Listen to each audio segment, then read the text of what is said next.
मंदिर की आत्मा। गांव बापस्ती की पहाड़ी पर एक मंदिर था जो कई वजहों से प्रसिद्ध था। बापस्ती के परिवारों में आपसी सौहार्द बना हुआ था। इसकी वजह उस मंदिर को ही बताया जाता है। अरे ओ विमला, ये इस मंदिर की कहानी क्या है रे? अरे ये मंदिर इस गांव के लिए बहुत ही शुभ है।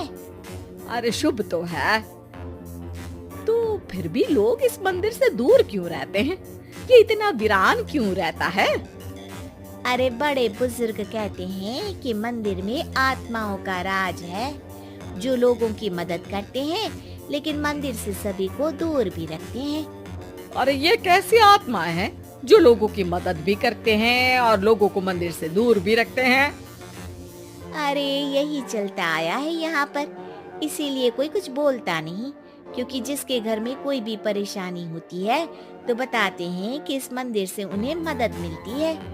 अरे वाह, ये तो अच्छी बात है। तभी इस गांव में इतनी खुशहाली दिखती है। तभी बाहर किसी की चीखने चिल्लाने की आवाज आती है।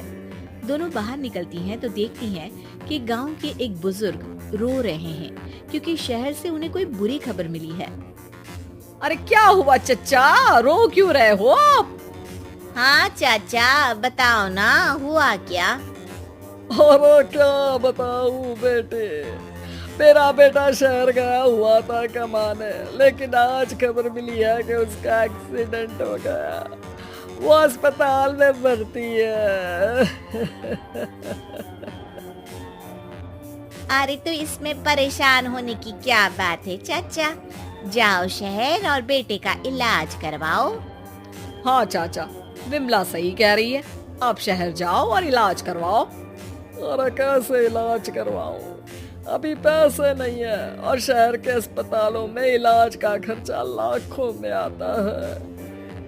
अरे चाचा, भगवान पर भरोसा रखो, कहीं ना कहीं से मदद जरूर मिल जाएगी। बस आज का दिन कैसे भी काट लो। अरे अब तो बेटा थोड़ा समय काटना भी मुश्किल होता जा रहा है। देख कमला, तू ही समझा चाचा को। अरे पैसों का कहीं ना कहीं से इंतजाम तो जरूर हो जाएगा।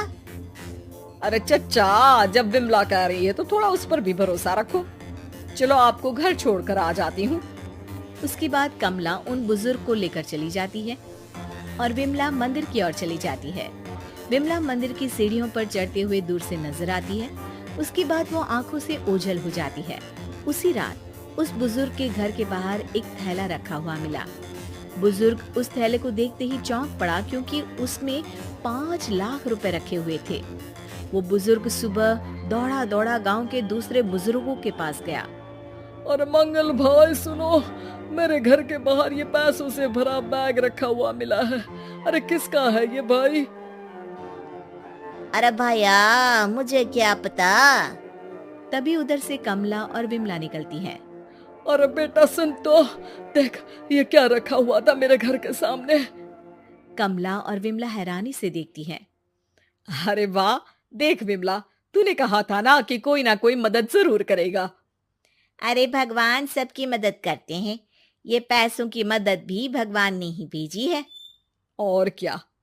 अब चच्चा सोच क्या रहे हो, शहर जाओ और बेटे का इलाज करवाओ। ठीक है बेटियों, जो तुम कहो। चलो निकलता हूँ शहर बेटे का इलाज करवाने के लिए। अरे विमला, एक बात तो बता, ये इन्हें मिले तो कैसे मिले पैसे? अरे मैं ना कहती थी कि ये मंदिर सबकी मुसीबतों में मदद भेजता है। अरे वाकई बड़ी पुण्य आत्मा है मंदिर में। सो तो है, लेकिन उनके बारे में लोगों को कम ही पता है। अच्छा, और तुम्हें क्या पता है? अ, जितना पता था वो तो बता दिया। ना रे ना, मैं नहीं मानती। तू कुछ तो छिपा रही है। अरे कुछ ना छिपा रही, जो पता था वो बता दिया। मंदिर से लोगों को मदद मिलती है, बस इतना ही पता है। ठीक है बाबा, अब नहीं पूछूंगी। इसके बाद उसी रात कमला चुपचाप अपने कमरे से निकलती है और मंदिर की ओर चल पड़ती है। कमला धीरे धीरे मंदिर के दरवाजे पर पहुंचती है। अंदर से हल्की हल्की रोशनी आ रही थी। इसके बाद जो वो देखती है वो हैरान रह जाती है। कमला इसके बाद तेजी से वापस लौट आती है। दूसरे दिन सुबह सुबह। अरे विमला, तू तो छिपी रुस्तम निकली। है? ऐसा क्या छिपा लिया मैंने? अरे तूने तो भनक ही नहीं लगने दी और चाचा की मदद भी कर दी। हैं? ये क्या कह रही हो? ऐसा कैसे कह सकती हो तुम? मैंने कोई मदद वदद नहीं की। अरे सब पता है मुझे, कल रात मैं गई थी मंदिर। तो क्या देखा? अरे तुम्हारा पति और कुछ लोग वहां दिखे।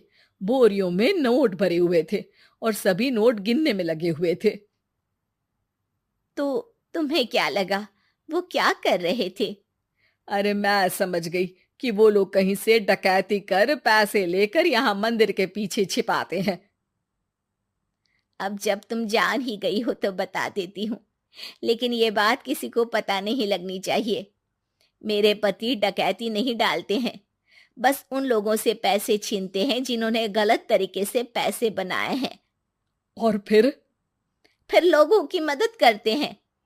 यही है वो पुण्य आत्माएं जो लोगों को मदद पहुंचाती है। अब समझी? हाँ, अब समझी उन पुण्य आत्माओं का चक्कर। सही है।